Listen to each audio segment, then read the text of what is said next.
Important decisions should always be made on facts rather than glib notion made over a cup of coffee. Some would call such decision making reckless. Some would call it spontaneity. However, when the decision has minimal consequences, such as the impulsive purchase of an old, unwanted, broken chair, looking a bit sorry for itself, a chair you might find at a car boot sale, for instance, for only a few pounds, a piece of furniture you think you could upcycle or restore for a few pounds more. And yes, my wife did buy those chairs for the price of a coffee or two. Then any potential error in judgment is mitigated. You like the chair, you see its potential and take it home. But on close inspection, you find letters of provenance tucked away, hidden in the upholstery. You find the chair was grossly misunderstood by its last owner. And in fact, the chair has an extraordinary provenance, with a signature upon a letter and a story supported by documentation that renders the chair a unique treasure, a museum piece. Extremely valuable.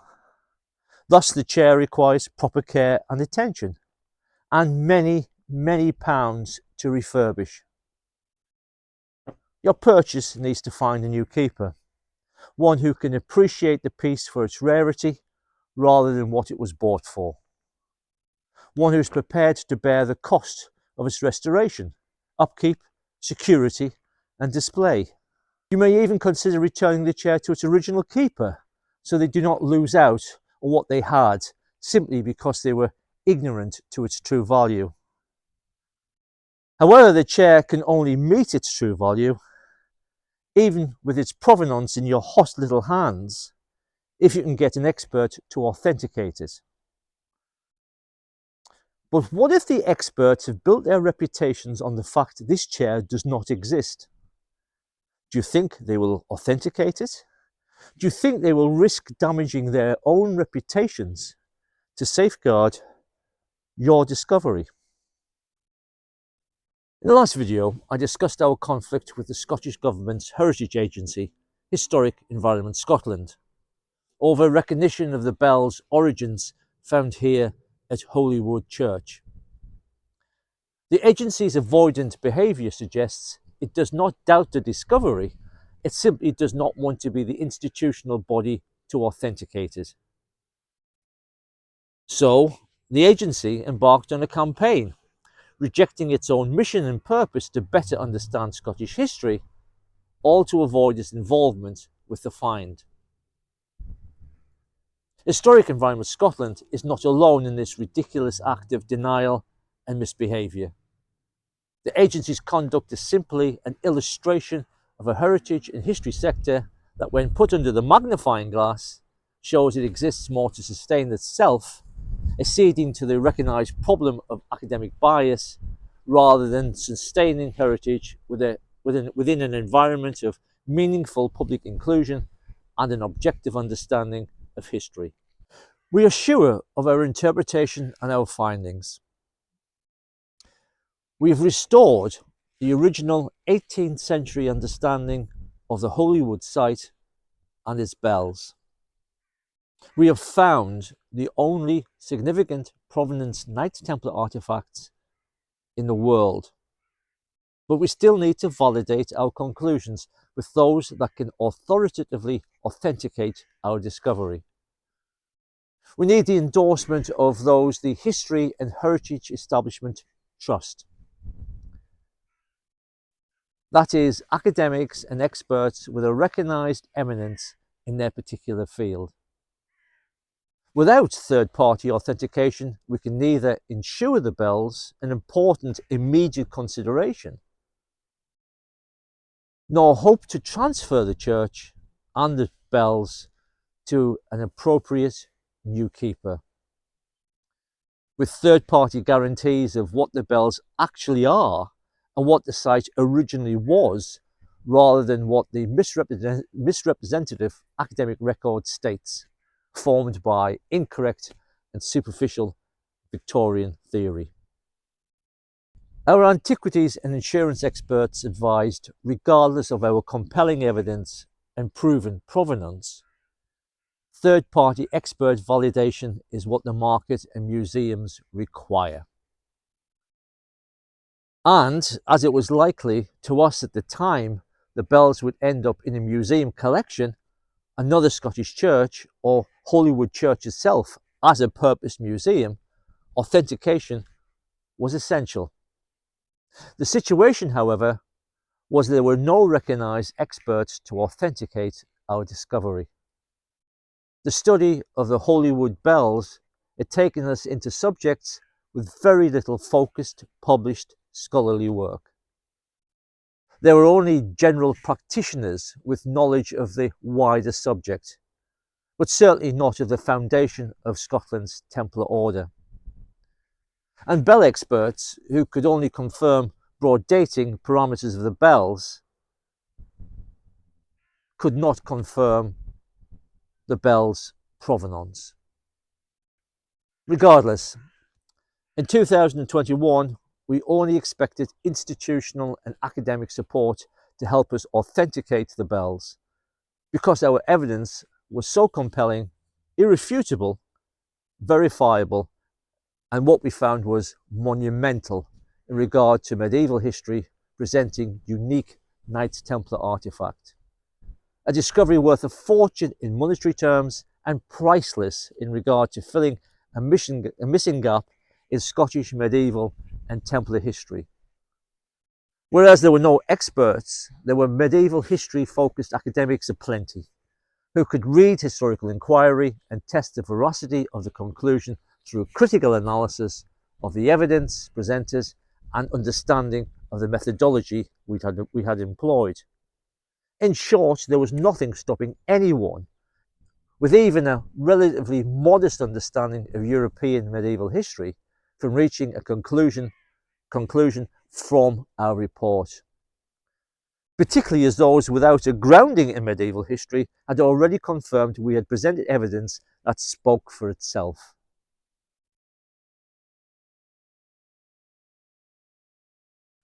It was in the early months after presenting our report that we would learn not how difficult authentication would be, but how impossible it would be. As professional and academic historians across the world doubled down on their excuses why they could not support or critique a find made by those they regarded as amateurs. Not because they did not find the discovery authentic or compelling, but because they regarded my wife and I, the finders, as untenable, and supporting us would place them in an uncomfortable position within their own academic peer group. In 2021, we had no idea authoritative authentication would be impossible through rational institutional support, because we would find no reasonable behaviour in the establishment. We spent years pleading for help, begging for an objective critique. We did not care if it was negative or positive, just a fair appraisal. Negative or positive, disavowal or agreement. In many ways, it did not matter, so long as it was objective and supportable with reasoned, valid argument. Either way, my wife and I could continue our lives, hoping to leave the discovery behind and return to better plans and a family life. We could not walk away from the church and the bells, because this was not a small matter. It was a discovery of huge significance.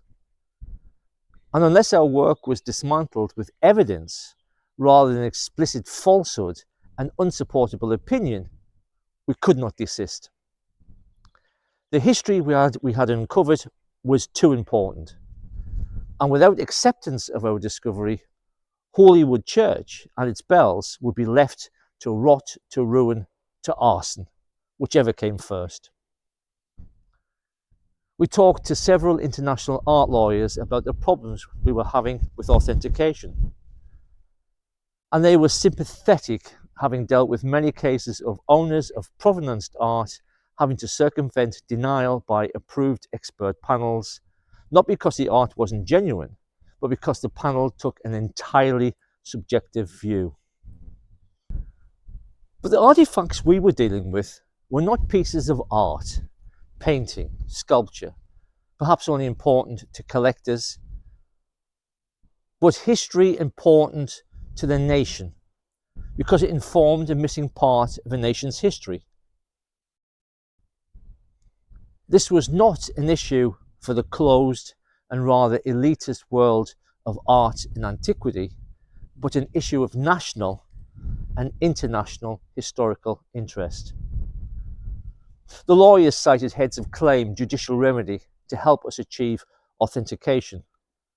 But who do we challenge? Who do we challenge if there is no recognised expert panel, no established route of authentication for historical discovery outside academia volunteering its expertise?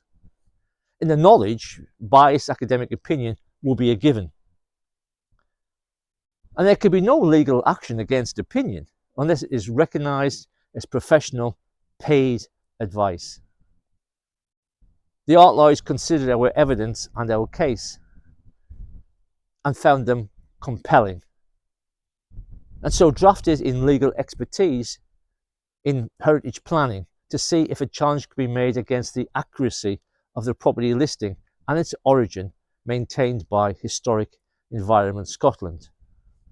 They contacted several Scottish legal firms to form a team and exposed a weakness. Scotland's legal resource was limited, in fact largely truant in regards to the expertise we required, or even the will to assist. Requiring at least 2 and more likely 3 legal experts and their teams for support, the cost of legal challenge, all to achieve authentication, was, to say the least, eye-wateringly expensive, especially for 2 people of modest income, even though the prize was priceless.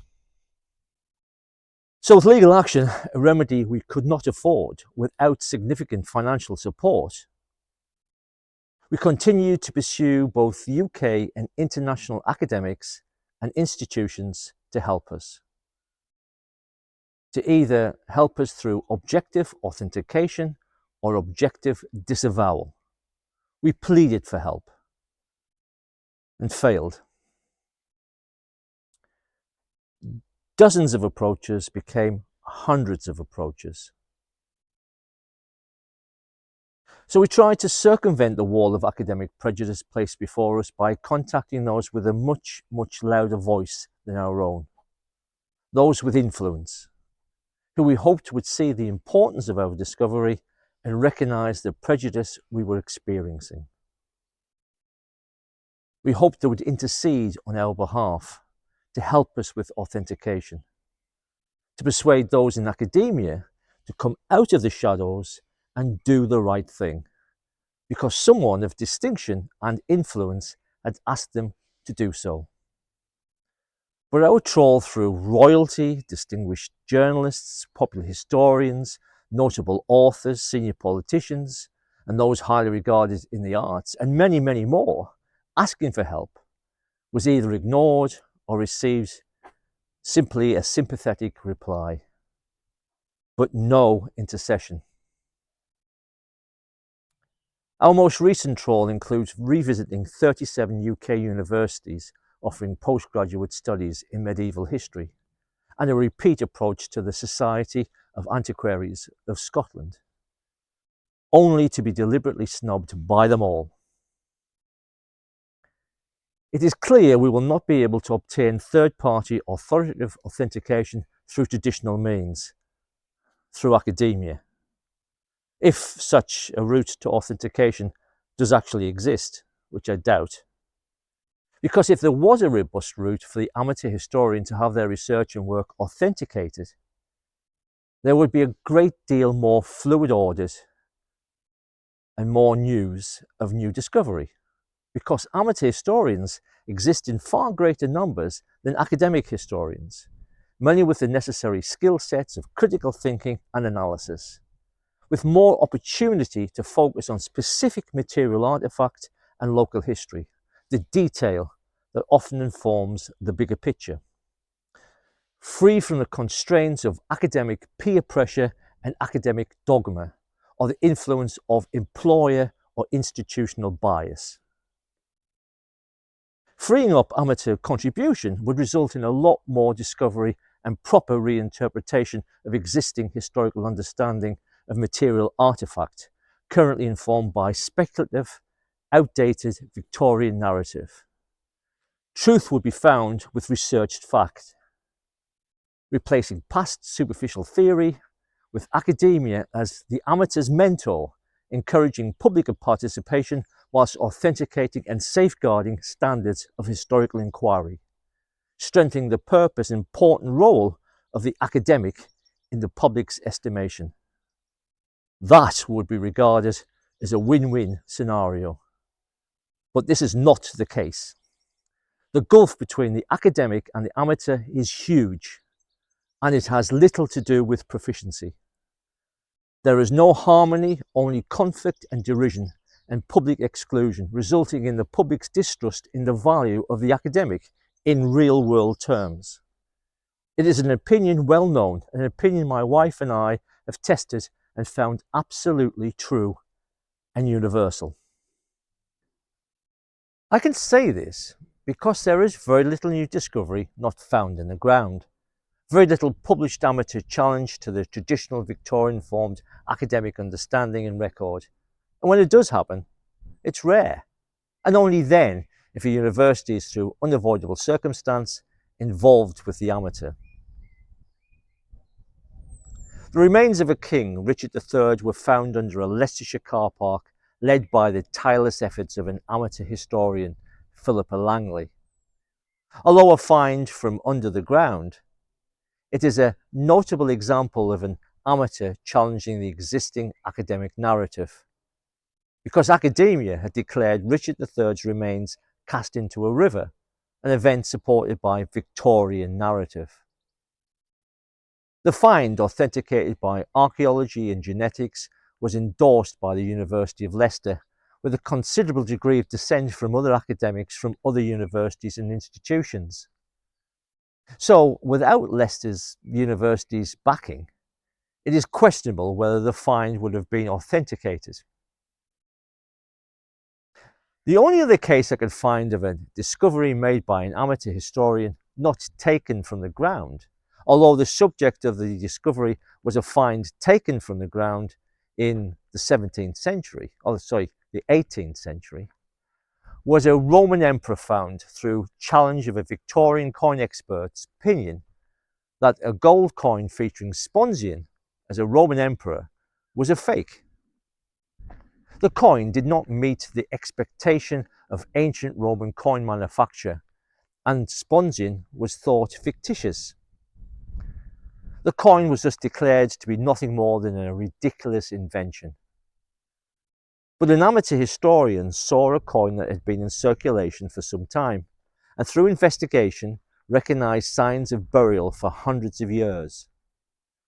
The coin was not fake at all, simply a coin cast in unusual circumstances. The amateur historian was himself an eminent academic in a scientific discipline, employing a team in that discipline from University College London to prove the coins were not fake. However, the discovery is not universally accepted by coin experts and scholars of Roman antiquity, who have built their reputations on the record the coins were fake and Sponsian fictitious. The dissenting scholars and academics presented their arguments against the discovery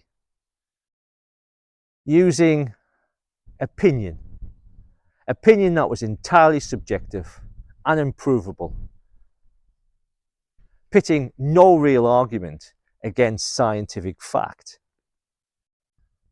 Both these cases involving amateur historians making discovery involved academia, and so academic authentication was awarded.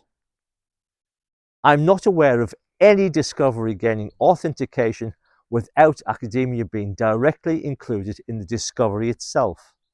So in our case, as academia are not involved in the discovery, although a great deal of scholarly input in published work has been employed, academic authentication appears to be impossible. If you have any examples that challenge my view, I would love to hear about them. We could have done as our antiquities expert first suggested in 2021, pay for third-party authentication.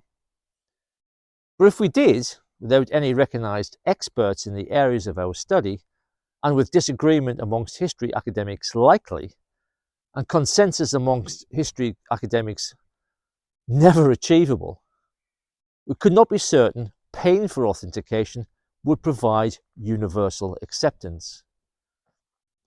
And the issue would likely remain undecided as far as the public record was concerned. The other issue we originally had was one of integrity. Paying for authentication was perhaps a commercial option, one employed in the antiques, art and antiquity market, but in our early estimation, such a paid route to authentication would perhaps compromise the discovery's integrity and the integrity of the authentication. The truth is, my wife and I were always going to share any wealth in the discovery with those that helped us realize it. We may not have declared it openly initially when we approached academics, scholars and institutions, but we had to be certain any critique was truly objective. Once the discovery was accepted and the church and bells transferred to new keepers, we would have shared considerable sums to those that helped us make it happen. But we reviewed our strategy when it was clear the reviews we had were certainly not objective, regardless of the lack of any financial inducement. We were eventually led to a senior US academic with sympathy for our predicament, a scholar who was published in an area of our study, an academic who recognised academia's truancy of focus on the subject of the medieval secular clergy, and importantly, who agreed with our find. As a professor of history, he read the report but declined his critique. It was a familiar story. He declared he would not involve himself with non-academics concerning an academic subject, particularly a reveal that would associate his name. He could not be seen to validate what his fellow academics had failed to find or refused to find. He also confirmed his endorsement would not generate consensus, and as such, he would not compromise his position amongst competing colleagues within his prestigious college. And even offer of a considerable share in the discovery for his engagement was no inducement. As he put it, academics live in a world not governed by greed, only status and conceit. My wife and I did approach not the last owner of Holywood Church, the developer, but the church's former keepers for nearly 900 years, the Church of Scotland and the Roman Catholic Church, petitioning and asking for support for authentication, offering a mutually beneficial outcome for the institutional Christian church in Scotland, and for us, the current owners of Holywood Church. So the church in Scotland could benefit from the find both financially and spiritually, ensuring the eminence and the presence of the bells were retained as a material record of earlier Christian medieval endeavour and armour. We were ignored. We approached each institution repeatedly and we were ignored or fobbed off each and every time. The Church of Scotland, as well as the Society of Antiquaries of Scotland I mentioned earlier in this video, are two institutions along with their reprehensible behaviour with regards to our petitions, that will be further discussed in future videos, particularly as it is a direct consequence of their regrettable legacy that my wife and I find ourselves in extraordinary and unwelcome circumstances.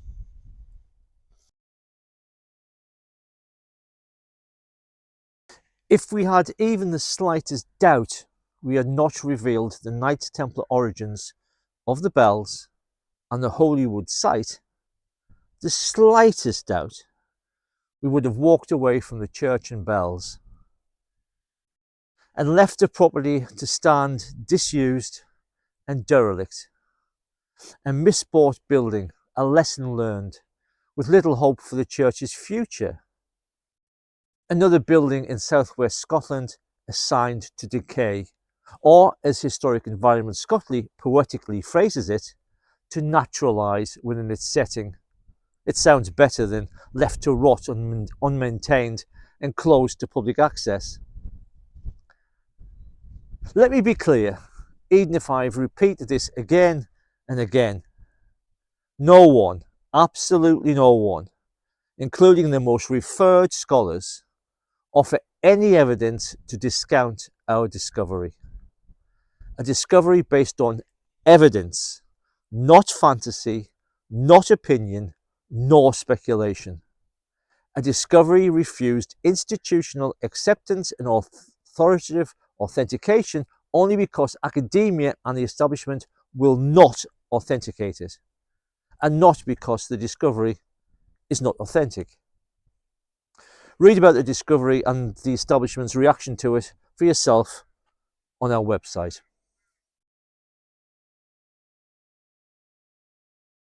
In the next video, given in the link attached to the description, I'm going to discuss what is a conservation paradox.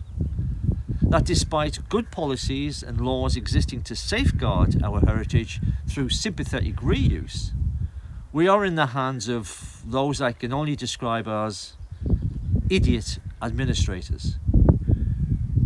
As illustrated by the case here at Holywood, conservation is the exact opposite outcome of the intervention of public and government authorities that are supposed to protect heritage.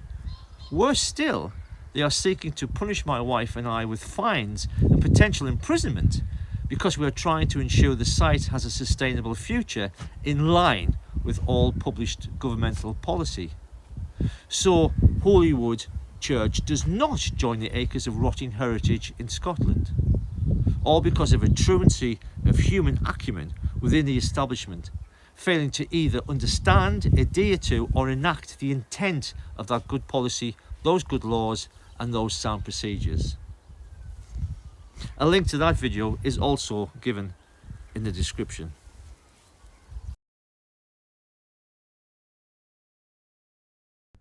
After 5 years of talking and petitioning to whom should have been the appropriate people to support, resolve, and authenticate an extraordinary Knights Templar discovery, my wife and I are now making these videos to reach out to the correct people, those who truly care for, wish to protect, and recognise what the Scottish establishment and academia does not. After 5 years of imploring the Scottish Government and academia to help us provide authentication or even evidence disavowal of the discovery, so the bells and site can receive the conservation they deserve, we find ourselves cancelled under the weight of bureaucratic deceit and academic bigotry. If there was a lack of merit in our investigation or the evidence we present, then all we asked was it to be pointed out with an objective critique. But all we present is clear and explicit. We've been told this time and time again by those barristers, scientists and senior professionals and others making up our beta read. Regrettably, these people are not in a position to authenticate the discovery. Our only perceived deficiency is that we lack academic and institutional recognition. Thus we are deemed irrelevant. We are victims of woeful academic and institutional snobbery and elitism. Our views, work, and participation in the understanding of history is therefore deemed irrelevant, immaterial, even though we offer logic, discovery, and intellectual merit when academia has not. We therefore turn to the public to save the historical understanding of Holywood Church and aside from what are unworthy guardians of history, academia, and return history to its rightful keepers, the public. To help save the only remaining fully provenance Knights Templar artefacts so far found in the world. To enhance Scottish history and add another medieval legend to its roll call. To restore the idea of merit is where you find it. To restore the public's right to understand and influence the history in their care or charge. Our case will not correct academic and bureaucratic behaviour. Its corruption runs far too deeply. But we can challenge it, shame it, make it uncomfortable. Broadcast broken issues that are already recognised inside the heritage sector but rarely register on the public's radar. As ever, please like and share this video. Subscribe to our channel. Help us reach as many people as possible and raise funds for our campaign. Sign our petition through our website. We are seeking good people to help keep these bells safe and help us find new keepers for the bells and the church, and then share in the reward transfer will bring. What my wife and I do not have at the time this video was made is influence, material and earnest support. We know there are people with influence and resources enough to assist in this momentous historical discovery. Please help. And in the meantime, buy me a coffee in the link below. Every pound makes a huge difference. Or buy our book given in the link on our website. It all helps us raise monies to keep the bells secure whilst we campaign for recognition and build our legal fund in defence of Scotland's history and our own liberty from the misbehaviour of the Scottish heritage establishment. See you next time.